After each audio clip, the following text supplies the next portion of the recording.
Hello दोस्तों, कैसे हो? आपका स्वागत है त्रिपाण स्टडी सेंटर में। आज जो हम करने जा रहे हैं अत्यंत महत्वपूर्ण टॉपिक है प्रथम विश्व युद्ध। बहुत ही महत्वपूर्ण था, लेकिन इस युद्ध में हमने क्या पाया, क्या खोया और क्या खोने को रह गया, इस पे हम विस्तार पूर्वक चर्चा करेंगे और जानने की कोशिश करेंगे हर एक पहलू जो इस युद्ध का कारण बना और इसका परिणाम क्या निकला। तो चलिए देखते हैं हमारा टॉपिक आज क्या है। The world war one. There is a World War One. That's the most important for the here. Industrialization, colonialism, and imperialism create a intense of areas among their European nations over their possessions of colony in Asia and Africa. This competition became more acute by the end of 19th century, when the colonies were no longer available in Asia, Africa. Compromise was not possible due to the mature is a distrust and hostilities. And in 1940, a war began in Europe, which soon infected there is the entire world. It involved all the major countries of the world and their colonies. The damage caused by this war had no precedent in history. For the first time in history, all the resources of warnings state were mobilized. It involved their army, navy, and air force. The civilians' population suffering to the tremendous is casualties is because the indiscriminate of bombing. Since the world was spread over a very large of the world for the first time, you know that the spread of the war, there is a world faced for the first time. It is now as World War One. There is a now as the World War One. It's a mark a turning point in the world history. It was not a sudden occurrence but a culmination of large number of force and development is covering a long period before 1914. There is 1914. There is the most important period time of now the First World War. According to First World War, the next point here, causing of World War One. Why there is a causing of World War One here? The imperialist rivalries is among the different nations like England, France, Germany, and other were major cases of war. Alien war where is awarded because the possibility of acquiring more colonies were still there. But the situation had now changed. Most of Asia and Africa had already been divided up and is a possibility of further expansion were not there. It was possible only by the disposing some imperialist country their colony. And this division of colony create a condition of war. In the last quarter of 19th century, Germany had made a tremendous its economic and industry progress and left England and France far behind in the industry production. She needed a colony as much as a Britain to be fulfill her economic needs. In the imperial race, Germany became a main is a competitor of England, and British and naval supremacy was also changed when Germany built their large warship Imperator and built the Kells Canal connected the Northern Sea and Baltic Sea, endangering the England coastal line. Germany also built a railway line connected to the Berlin and Baghdad, and which made it easier for Germany to be sent as troops as a supplier to be east.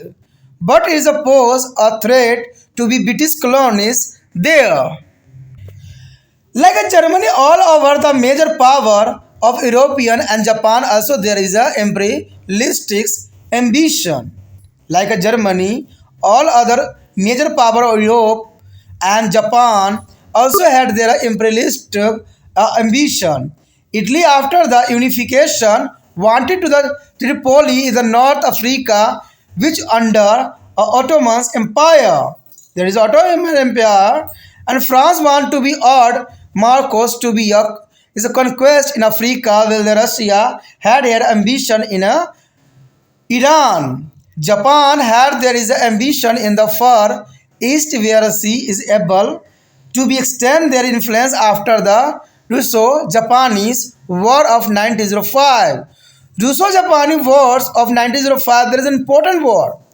Austria had her ambition in the Ottoman Empire, while the United States of America was slowly emerging as a powerful nation. The United States of America was slowly emerging a powerful nation. Here, main interest was to be preserve their independence of trade as it was increasing at a fast pace. The expansion and influence of any great power was posing a major threat to the world. दोस्तों हम यह बात जो कर रहे हैं आज प्रथम विश्व युद्ध की, कहते हैं प्रथम विश्व युद्ध वो ऐसा युद्ध था जो जान माल के साथ जो है हमें पर्यावरण को भी बहुत नुकसान पहुंचाया और इंसानों ने इसे सबक नहीं लिया। इंसानों ने कहते हैं जब कुछ गलतियां होती है तो इंसानों को उससे सीख मिलती है और इंसान की बात तो छोड़िए, इंसान तो इसमें कहीं भी हस्तक्षेप नहीं रहता है। मेन रहते हैं बड़े बड़े लीडर सब, और लीडरों को ये बात समझ कभी नहीं आई है कि कभी भी युद्ध जो होता है उनके समाज के लिए, उनके प्रजा के लिए और उनके देश के लिए कभी हितकर नहीं होता है और युद्ध सदैव ही विनाश का कारण बनता है। और ये सारी बातें प्रथम विश्व युद्ध में देखने को भी मिला और प्रथम विश्व युद्ध इतनी भयंकर थी, कहते हैं कोई भी विशेषज्ञ इस बात पे कल्पना नहीं कर सकते कि ये युद्ध कभी दोबारा कभी हो। लेकिन फिर भी जो 20 साल के बाद दोबारा युद्ध दोहराया गया और सेकेंड वर्ल्ड वॉर हुई और वही गलती आधुनिक युग में भी किया जा रहा है। 21वीं शताब्दी में भी वही गलती अब दोहराया जा रहा है जो यूक्रेन के साथ युद्ध यहाँ पर छेड़ा गया है। और कहते हैं कई साल हो गए हैं युद्ध चलते हुए, लेकिन अभी तक कोई विराम का कोई चिन्ह भी नज़र नहीं आया। तो इन्हीं सभी बातों पर हम यहाँ प्रकाश डालेंगे और जानने की कोशिश करेंगे हर एक पहलू के जिसमें प्रथम विश्व युद्ध होगा। तो आप बने रहे तिरपान स्टडी सेंटर के साथ, तभी आपको पूरा समझ में आएगा और हर एक वीडियो जो है देखना आपको चाहिए और आप समझ जाओगे कि world war first second third में क्या क्या हुआ। तो यहाँ पर मैं थर्ड की बात कर रहा हूँ, तो आने वाला समय में आपको थर्ड का भी वीडियो मिल ही जाएगा, क्योंकि थर्ड वर्ल्ड वॉर जो हो रहा है अभी प्रेजेंट में ही हो रही है और ये होगा भी। कहते हैं ये तो सिर्फ सुलगाया गया है, एक चिंगारी डाली गई है, अभी तो पूरे आग लगना बाकी है। और यही बात यहाँ पर प्रथम विश्व युद्ध में जो कंडीशन पैदा हुआ वही 21वीं शताब्दी में भी यानी आज के समय में भी पैदा हो रहा है। वही सिचुएशन, वही कंडीशन, वही लालसा।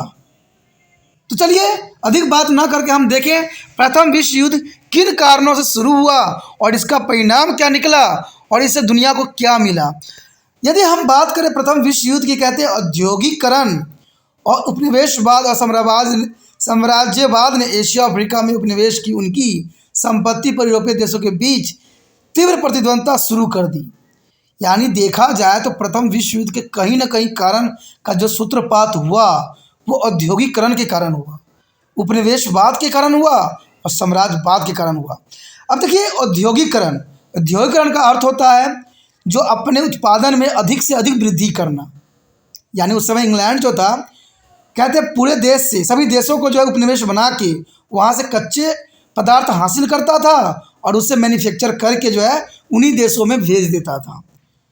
क्यों भेजता था? क्योंकि उनके पास अधिक टेक्नोलॉजी थी और टेक्नोलॉजी रहेगी तो आप सोचिएगा अगर मैंने सामान बना लिया, क्या हम स्वयं तो यूज़ नहीं कर सकते ना, किसी न किसी देश में तो हमें भेजना पड़ेगा और वहाँ से अपने फ़ायदा उठाना पड़ेगा।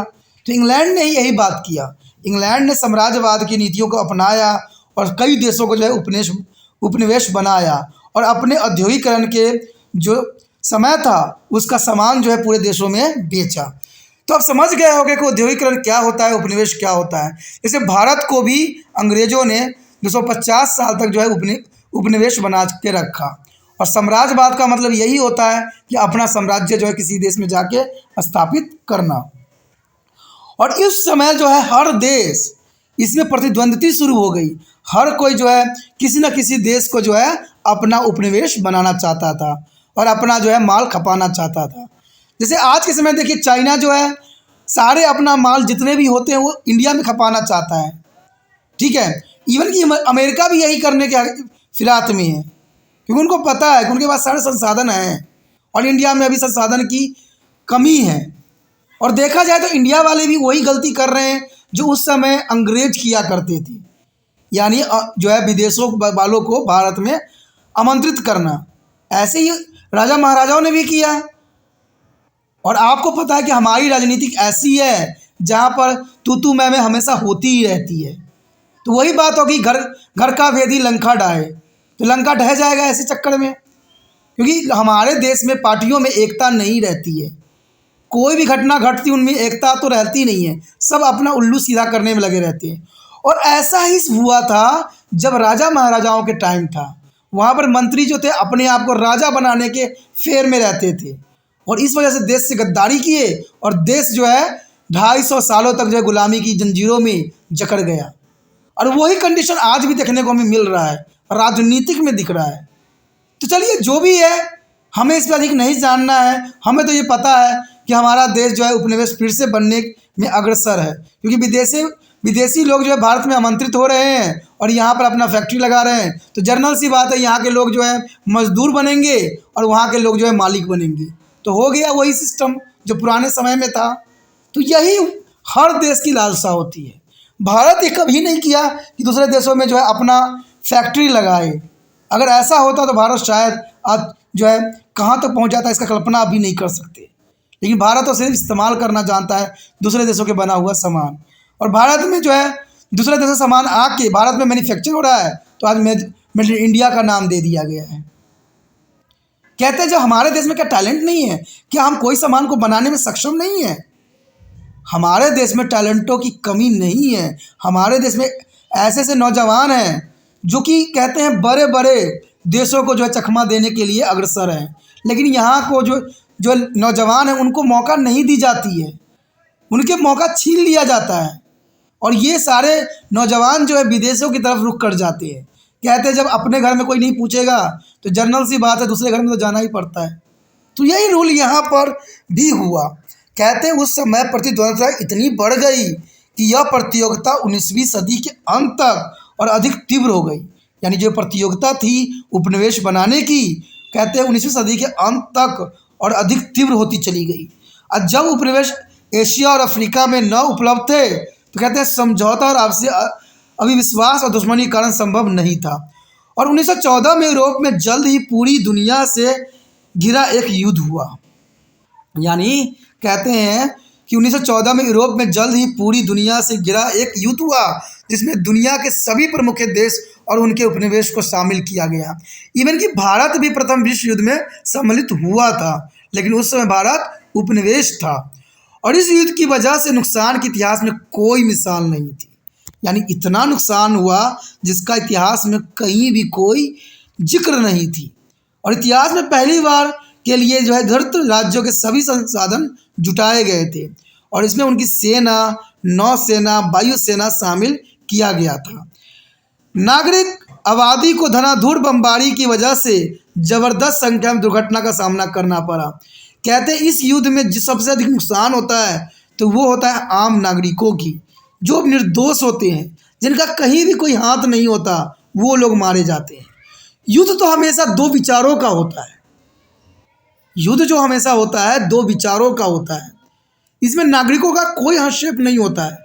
मान लीजिए कोई मंत्री दूसरे देश में गया है, वहाँ पर उसका थोड़ा सा कुछ भी इंसल्ट भी ना हो, लेकिन वो बना देगा कि मेरा इंसल्ट हुआ है, हम तो उसे युद्ध लड़ेंगे ही लड़ेंगे। अब इतने ही चक्कर में पूरे देश को बर्बाद कर देना, ये कहाँ तक समझदारी है? और आज प्रेजेंट टाइम में ऐसा हो रहा है। यूक्रेन जो युद्ध लड़ी जा रही है यूक्रेन के साथ, सिर्फ कहते हैं कुछ गज ज़मीनों के लिए लड़ी जा रही है, जिसको समझौता करके भी टाला जा सकता है। लेकिन समझौता के जगह पर वो हम की भावना में वो लोग लड़ रहे हैं। और इसमें देखा जाए तो यूक्रेन की जितनी भी जनजीवन थी वो तहस नहस हो गई है। तो कहते हैं पुराने दो दो युद्ध, इतने विश्व युद्ध हुए, उससे हमने कोई भी सबक नहीं सीखा। और इतिहास में जो नुकसान हुआ प्रथम विश्व युद्ध में, उसकी गणना करना शायद संभव नहीं है। कहते हैं अगर देखा जाए यह युद्ध पहली बार यह युद्ध जो है पहली बार के एक बहुत बड़े भाग पर फैल गया था और इस विश्व युद्ध की दुनिया के इतिहास में एक मोड़ के रूप में जाना जाता है। और यह अचानक घटी घटना नहीं थी बल्कि सेना के विकास और 1914 से पहले से चल रहे विस्तार की चरम सीमा थी। कहते हैं कोई युद्ध जो होती है सडनली नहीं होती है, इसका सूत्रपात कहीं ना कहीं किसी न किसी रूप में पहले ही हो जाती है। और इस ऐसा ही हुआ 1914 में जो प्रथम विश्व युद्ध लड़ी गई उसका विस्तार पहले ही हो चुका था। पहले ही देशों ने आपसी समझौते करने लग गए थे और ये युद्ध को जो है अनिवार्य बना दिया था, क्योंकि उस समय हर देश को जो है उपनिवेश चाहिए था और उपनिवेश के होड़ में ये युद्ध जो है करवाया गया। और वो तो कहते हैं छोटे मोटे इंसिडेंट तत्काल कारण बनी, तो ये काफ़ी महत्वपूर्ण थी। प्रथम विश्व युद्ध के कारण देखिए यहाँ पर जो है प्रथम विश्व युद्ध के क्या कारण थे। कहते हैं इंग्लैंड, फ्रांस, जर्मनी और दूसरी की तरह विभिन्न देशों के बीच प्रतिद्वंद्विता साम्राज्यवादी युद्ध का एक प्रमुख कारण था। मैंने पहले ही बताया कि साम्राज्यवादी युद्ध का प्रमुख कारण था कि हर देश जो है अपने आप को साम्राज्य स्थापित करना चाहता था, दूसरे देशों में अपना उपनिवेश चलाना चाहता था। इससे पहले युद्ध टल गया क्योंकि अधिक उपनिवेशों के अधिग्रहण की संभावना अभी भी वहाँ थी, इसलिए पहले युद्ध टाली जा रही थी। लेकिन जब स्थिति बदल गई तो अधिकांश एशिया और अफ्रीका को पहले से ही विभाजित किया जा चुका था, यानी पहले ही इस युद्ध का जो है सूत्रपात कर चुका था और एशिया और अफ्रीका को पहले ही विभाजित किया जा चुका था और आगे विस्तार की संभावनाएं वहाँ नहीं थी। कहते हैं जब विस्तार की संभावना नहीं होती है तो जनरल सी बात है हम दूसरे जगह को छीनने की कोशिश करते हैं। मान लीजिए कोई व्यापारी है, कहीं वो व्यापार करता है, वहाँ पर दूसरा व्यापारी अगर आ जाता है वही सामान बेचता है तो जनरल सी बात है उसमें युद्ध होगा ही होगा। और यही हुआ, जो सामान इंग्लैंड पूरी दुनिया को दे रहा था अब फ्रांस, जर्मनी सब देने लग गए, तो इससे जो है इंग्लैंड की अर्थव्यवस्था बिल्कुल कमज़ोर हो गई, तो युद्ध का कारण बन गई। जब केवल साम्राज्यवादी देशों के उपनिवेश पर कब्जा करना ही संभव था तो उपनिवेश से इस बंटवारे से युद्ध की संभव बनाया। और 19वीं सदी के आखिरी तिमाही में कहते जर्मनी ने ज़बरदस्त आर्थिक औद्योगिक प्रगति कर ली क्योंकि उसने इंग्लैंड को पीछे छोड़ दिया और जर्मनी ने अधिक प्रगति कर ली और इंग्लैंड और फ्रांस के औद्योगिक उत्पादन में काफ़ी जो है छोड़ दिया, पीछे छोड़ दिया। जैसे मैंने अभी बताया आपको कि कोई व्यापारी कहीं व्यापार करता है, अगर उसका व्यापार अच्छा चल रहा होता है, कोई दूसरा व्यापारी आ जाता है और उसका व्यापार छिन जाता है तो जनरल सी बात है उनमें युद्ध का कारण बन जाता है। अब देखिए इंग्लैंड, फ्रांस, जर्मनी काफ़ी उस समय उपनिवेश की तलाश में थी, लेकिन देखा जाए इसमें जर्मनी जो है बाजी मार गई और उसका औद्योगिक इतनी प्रगति हुई और इंग्लैंड और फ्रांस पीछे रह गए। उससे भी ब्रिटेन की तरह आर्थिक ज़रूरतों को पूरा करने के लिए उपनिवेश की आवश्यकता थी और उसको और उपनिवेश चाहिए और मार्केटिंग करना था। साम्राज्यवादी दौर में जर्मनी इंग्लैंड के मुख्य प्रतिद्वंदी बन गया, यानी साम्राज्यवादी के दौर उस समय चल रहा था जहाँ जर्मनी जो है इंग्लैंड के मुख्य प्रतिद्वंदी बन गया। यानी जब व्यक्ति आमने सामने कुछ सामान बेचते हैं या उसको लगाते हैं तो वो प्रतिद्वंदी कहलाते हैं। ब्रिटिश के नौसेना सुरक्षा को भी चुनौती दी गई थी। जब जर्मनी का सबसे बड़ा युद्धपोत का निर्माण किया तो उसके कील के लहर से उत्तरी सागर और अटलांटिक सागर जो अंग्रेजी तट के रेखा में जोड़ दिया गया था। और जर्मनी में भी एक रेलवे लाइन बगदाद के साथ बर्लिन को जोड़ने की रेखा है। जैसे आसमान के कारणों के लिए जर्मनी को सैनिकों और पूर्व के लिए आपूर्तिकर्ताओं को भेजना आसान बनाने का निर्णय किया गया, लेकिन इसे वहाँ ब्रिटिश उपनिवेश के लिए खतरा समझा गया। यानी जब उसने वहाँ पर रेलवे लाइन की जो है विस्थापन कर दिया तो ये ब्रिटिश उपनिवेश के लिए सबसे बड़ा खतरा के रूप में देखा और कारण भी यही बना। जर्मनी की जापान और यूरोप की अन्य सभी शक्तियों की तरह ही अपनी साम्राज्यवादी महत्वाकांक्षा थी। यानी जर्मनी की जापान और यूरोप के अन्य सभी शक्तियों की तरह ही जर्मनी का भी महत्वाकांक्षा थी साम्राज्यवादी की। और इटली अपने एकीकरण के बाद उत्तरी अफ्रीका में जो है त्रिपोली जो कि तुर्क साम्राज्य के अधीन था चाहता था और फ्रांस मोरक्को के अफ्रीका में अपनी विजय को जोड़ना चाहता था, जबकि रूस ईरान में अपनी महत्वाकांक्षा रखना चाहता है। रूस जो है ईरान में अपनी महत्वाकांक्षा का जो है परमाणु चलाना चाहता था। जापान के सुदूर पूर्व में उसकी महत्वाकांक्षा थी, यानी जापान का जो इंटरेस्ट था सुदूर में था, जहां वह 1905 में जो है रूस और जापानी युद्ध के बाद उसके प्रभाव विस्तार करने में सक्षम हो चुका था। ऑस्ट्रिया ऑटोमन साम्राज्य में उसकी महत्वाकांक्षा थी, यानी ऑस्ट्रिया का जो था ऑटोमन साम्राज्य में उसकी महत्वाकांक्षा थी, जबकि अमेरिका संयुक्त राज्य अमेरिका एवं शक्तिशाली राष्ट्र के रूप में उभर रहा था। यानी उस समय अमेरिका कुछ भी नहीं कर रहा था, वो सिर्फ अपने आप को पावरफुल शक्तिशाली बना रहा था। उसकी मुख्य दिलचस्पी के लिए व्यापार की स्वतंत्रता की रक्षा के रूप में थी, यानी अमेरिका सिर्फ व्यापार की रक्षा के रूप में अपना वहाँ दायित्व निभा रहा था। अमेरिका किसी देश को उपनिवेश नहीं बना रहा था उस समय, वो तो कहते संसाधनों को जुटा रहा था, इसलिए वह एक तेज गति से बढ़ रहा था, संसाधनों को जुटा के अपने आप को पावरफुल अमेरिका बना रहा था। और किसी भी महान शक्ति के प्रभाव के विस्तार कहते विश्व शांति के लिए एक बहुत बड़ा खतरा साबित हो सकता था। यानी विस्तार जो है विश्व शांति के लिए सबसे बड़ा खतरा का सबब